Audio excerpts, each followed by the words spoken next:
שמי גדי קנטור ואני מנכ"ל ביואימפדנס בע"מ. פיתחנו מכשיר למדידת רמת גלוקוז אצל סכרתיים, מדידה לא פולשנית, רציפה ואישית. אנחנו מדגים פה היום אב טיפוס למערכת מדידה לא פולשנית ורציפה של רמת הגלוקוז בדם, כאשר המערכת מחשבת את רמת הגלוקוז על ידי אלגוריתם שמנתח את גרף פעימות הלב, ולמעשה מנתח את הפעילות המכנית של הלב. אני גם כן סכרתי, המטופל בתרופות. כעת אני אדגים לכם כיצד משתמשים במכשיר הפריסטייל, שאיתו אנחנו עושים את הבדיקה כדי לאשש את הנתונים שיוצאים מהמחשב.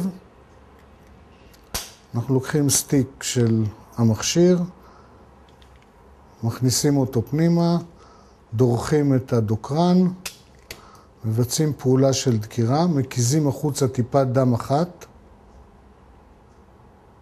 ומניחים את זה על הסטיק.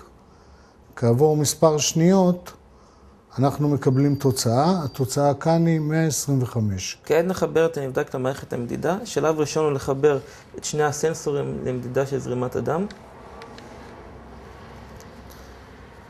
עם רצועה שתשמור עליהם במקום.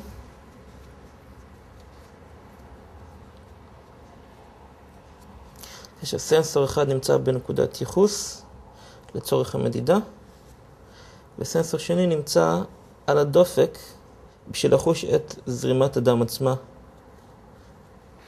ביד.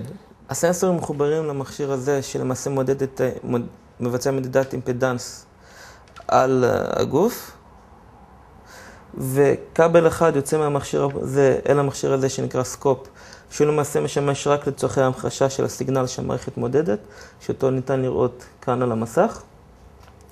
זה למעשה גרף של פעימות הלב, ועוד כבל נוסף יוצא מהמכשיר פה בתקשורת אל המחשב שמעביר נתונים כל 30 שניות. מהשוואה בין שתי השיטות אנו רואים כי המכשיר שפיתחנו יאפשר בדיקה פסיבית אוטומטית לעתים קרובות ואפשרות אגירת המידע לטובת הנבדק והרופא המטפל, ללא דקירות והקזת הדם של הסכרתי. מה שאנחנו רואים בגרף הזה פה במחשב זה דוגמה לסיגנל אשר מתקבל כל 30 שניות. הסיגנל למעשה נותן אינפורמציה על פעימות הלב. מתוך האינפורמציה הזאת המערכת מחשבת רמת סוכר לדוגמה. ניתן לראות דוגמה של מדידה אחת על פי אוסף של פעימות לב.